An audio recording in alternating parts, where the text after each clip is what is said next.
مفت میں تو کچھ نہیں ملتا. اور پھر آزادی اتنی بڑی نعمت ہے کہ یہ تو سوال ہی پیدا نہیں ہوتا.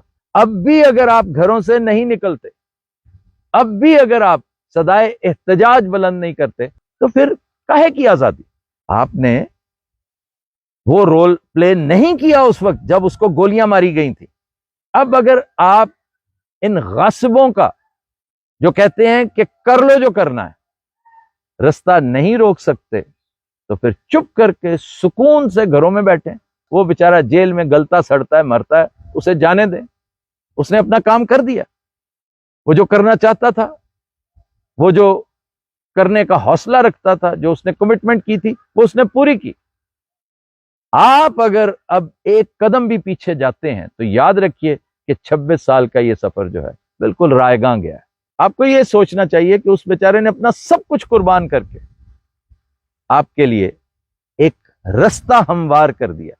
اگر آپ اس پہ چلنا ہی نہیں چاہتے، پھر مثالیں دیتے ہیں دیگر ممالک کی، تو اس طرح پکی پکائی آپ کو کبھی نہیں ملے گی. ملک آخری ہچکیاں لے رہا ہے، تب بھی کوئی بات نہیں. اسے کٹی پتنگ سمجھتے ہوئے ہوا کے دوش پہ چھوڑ دیجئے. اپنی ڈیپ سلمبر میں واپس چلے جائیے. 75 سال سے آپ خوب سوئے ہیں، اب بھی آپ کی سلیپ میں کوئی ڈیفیسٹ آیا ہے. You have a slip deficits of few years. جیسے 1 سال یہ تو گزر گیا نا، یہ آپ کو بہت ڈسٹرب کیا گیا. مجھے بہت افسوس ہے کہ آپ کی نیند میں عمران خان مخل ہوا، انقلاب کا نعرہ مستانہ مخل ہوا. کوئی بات نہیں، چند دہائیاں اور سوئیے گا، ٹکا کے سوئیے گا. کوئی اور سر پھرا شاید 100 سال، 200 سال، 400 سال بعد کوئی پاگل آئے گا آپ کے دروازے پہ، اپنے ماتھے سے دستک دے گا آپ کو جگانے کے لیے. اگر آپ اٹھ گئے تو ٹھیک، ورنہ یہ عمر بھر کا سفر رائے گاں تو ہے. آپ نے یہ کر کے پکڑ دھکڑ والا سلسلہ کر کے عمران خان کو مرعوب کرنا. وہ گولیوں سے نہیں ڈرا، تمہاری گرفتاریوں سے ڈر جائے گا. اور تمہاری گرفتاریوں سے تو 75 سال کا وہ بابا نہیں ڈرا جسے تم نے انتہائی خطرناک اور خوفناک ماحول میں ایک چٹائی اور ایک چھوٹا سا کمبل دے کر -10 ڈگری پہ رکھا. وہ بھی نہیں ڈرا. عمران کو ڈراؤ گے تو کچھ اور کرو. ڈرنے والا وہ نہیں ہے، اور نہ ہی ڈرنے والے اس کے ساتھی ہیں. اگر یاد رکھیے فواد چودھری نہیں ڈرا نا، تو پھر کوئی بھی نہیں ڈرے گا. پھر ایک اور حرکت وفاقی حکومت کرتی چلی جا رہی ہے جس کی طرف دھیان اہل نظر کا فی الحال نہیں پڑا. وہ کہہ رہی ہے کہ اگر الیکشن کمیشن تیار بھی ہے نا الیکشن کے لیے، تو ہم نہیں ہیں تیار. کیوں؟ ہم ڈرتے ورتے نہیں ہیں. نو، ڈر چر کس چیز کا؟ ڈر نہیں ہے، صرف یہ کہ مردم شماری ہونے والی ہے. اوہو، یہ تو ہمیں اب یاد آیا کہ مردم شماری تو ہوئی نہیں تھی. خانہ شماری ابھی ہونے والی ہے، ابھی حلقہ بندیاں ہونے والی ہیں، تو 1-2 سال تو اس پہ لگ سکتے ہیں. بھائی تم جو چاہو 50 سال لگا لو. 75 سال سے تم من مانی کرتے آ رہے ہو. اور اتفاق ایسا ہے کہ پہلے کوئی اور من مانی کرتا تھا سٹوجز کے ذریعے، اچکوں کے ذریعے. اب اچکے اور سٹوجز من مانی کر رہے ہیں اس ہیوی ویٹ اسٹیبلشمنٹ کے ذریعے، جو میں آج بھی سمجھتا ہوں اور اپنے ایمان کا حصہ سمجھتا ہوں کہ ہماری اسٹیبلشمنٹ کی اکثریت پاکستان پرست ہے.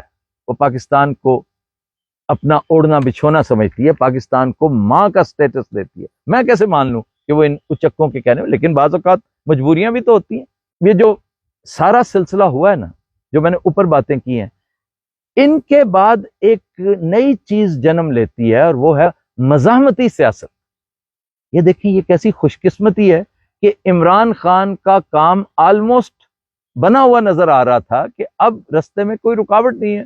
تم نے اسمبلیاں بھی تحلیل کروا دی، تم نے یہ بھی کروا دیا، وہ بھی کروا دیا، باجوہ صاحب بھی چلے گئے، اب 4-5 لوگ رہ گئے ہیں، تو اب حالات ٹھیک ہو جائیں گے. لیکن لوگ خاموش سست الوجود سے بن کے بیٹھے ہوئے ہیں. کوئی شور شرابہ، کوئی رولا نہیں. ورنہ مہنگائی کے خلاف آپ ریلیاں تو نکالتے نا، کوئی ریلیاں شیلیاں والا معاملہ ہوتا. کوئی، میں یہ نہیں کہتا، کبھی نہیں کہوں گا کہ آپ بدامنی کریں، آپ توڑ پھوڑ کریں. نیور. یہ کر کے آپ اپنا کام خراب کریں گے. آپ دوسرے کو موقع دیں گے انٹروین کرنے کا، اور وہ نہ چاہتے ہوئے بھی انٹروین کرے گا. میں پولیس کی بات کر رہا تھا، تو پچھلے دنوں پولیس کی ٹاپ براس میں جب یہ معاملات ہو رہے تھے، تو آخر کسی سر پھرے نے بات باہر ریویل کی ہوگی نا، یہ جانتے ہوئے کہ بھئی یہ میرے ملک کے لیے نقصان دہ ہونے جا رہا ہے. جو کچھ آپ کرنے جا رہے ہیں، تو جس سے ہلچل شروع ہوگی۔ اب دیکھیے بات ہو رہی تھی مزاحمتی سیاست کی کہ بیٹھے بٹھائے پی ٹی آئی کی ٹیم ایسی ہے کہ وہ میچ کھیل ہی ایک طرح کی پچ پہ سکتی ہے، اس کے علاوہ نہیں، اور وہ ہے مزاحمتی سیاست۔ یہ پچ دے دو تو اس سے اچھا کوئی اور پرفارم کر ہی نہیں سکتا۔ یہ سارے چیگویرا ہیں۔ تو کیا ہوا؟ آپ نے خود اپنے ہاتھوں سے مزاحمتی سیاست کا دروازہ کھول کے ان کے لیے پورا فیلڈ خالی چھوڑ دیا۔ دوسری طرف کے جیسے میں کہتا ہوں نا کہ اسٹیبلشمنٹ وہ نہ چاہتے ہوئے بھی بہت ساری چیزیں، لیکن میں یہ بھی مانتا ہوں کہ اسٹیبلشمنٹ فار ایور خاموش نہیں رہے گی۔ یہ خاموشی لامتناہی نہیں ہے۔ انشاءاللہ تعالی ہماری اپنی اسٹیبلشمنٹ، پریشان ہونے کی، ڈرنے کی، دکھی ہونے کی ضرورت نہیں ہے۔ چند لوگ، 10 15 20 لوگ اسٹیبلشمنٹ نہیں ہوتے۔ اب آئیے دوسری طرف کہ اللہ تعالیٰ نے پھر سے آپ کو ایک لٹمس ٹیسٹ دے دیا ہے۔ پھر سے آپ کو اللہ تعالیٰ تو آزماتا ہے، مفت میں تو کچھ نہیں ملتا۔ اور پھر آزادی اتنی بڑی نعمت ہے کہ یہ تو سوال ہی پیدا نہیں ہوتا۔ دو چیزیں، ہدایت اور آزادی، یہ بہت تپسیا کے بعد ملتی ہے، بہت محنت کے بعد ملتی ہے۔ آپ کو ہدایت بھی اللہ نے دی، آپ کو آزادی کے تمام عناصر ترکیبی آپ کے گھر پہنچا دی۔ اب بھی اگر آپ گھروں سے نہیں نکلتے، اب بھی اگر آپ صدائے احتجاج بلند نہیں کرتے، لیکن میں پھر کہوں گا پرامن صدائے احتجاج، اس وقت تک جب تک عرصہ حیات آپ اور آپ کی قیادت پر تنگ نہیں کر دیا جاتا، پرامن صدائے احتجاج بلند نہیں کرتے، تو پھر کاہے کی آزادی؟ پھر کس مرتے پر آپ اتنی بڑی نعمت مانگ رہے ہیں جی؟ اس سے کیا کیا آپ نے وہ رول پلے نہیں کیا اس وقت جب اس کو گولیاں ماری گئی تھی۔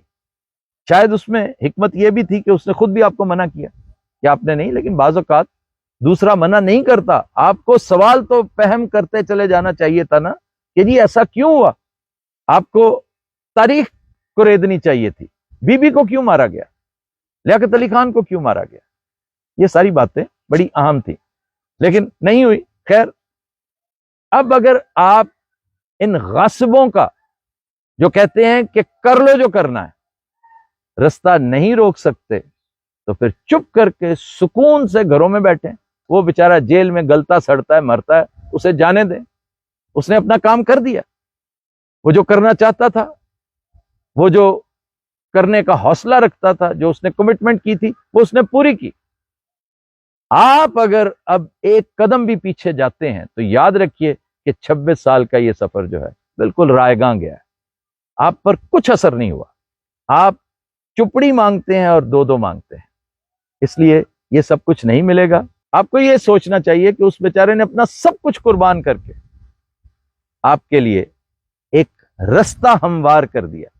اگر آپ اس پہ چلنا ہی نہیں چاہتے، پھر مثالیں دیتے ہیں دیگر ممالک کی، تو اس طرح پکی پکائی آپ کو کبھی نہیں ملے گی۔ ملک آخری ہچکیاں لے رہا ہے، تب بھی کوئی بات نہیں، اسے کٹی پتنگ سمجھتے ہوئے ہوا کے دوش پہ چھوڑ دیجئے، اپنی ڈیپ سلمبر میں واپس چلے جائیے۔ 75 سال سے آپ خوب سوئے ہیں، اب بھی آپ کی سلیپ میں کوئی ڈیفیسٹ آیا ہے، you have a slip deficits of few years, جیسے 1 سال یہ تو گزر گیا نا، یہ آپ کو بہت ڈسٹرب کیا گیا ہے۔ مجھے بہت افسوس ہے کہ آپ کی نیند میں عمران خان مخل ہوا، انقلاب کا نعرہ مستانہ مخل ہوا۔ کوئی بات نہیں، چند دہائیاں اور سوئیے گا، ٹکا کے سوئیے گا، کوئی اور سر پھرا شاید 100 سال 200 سال 400 سال بعد کوئی پاگل آئے گا آپ کے دروازے پہ، اپنے ماتھے سے دستک دے گا آپ کو جگانے کے لیے۔ اگر آپ اٹھ گئے تو ٹھیک، ورنہ یہ عمر بھر کا سفر رائے گاں تو ہے۔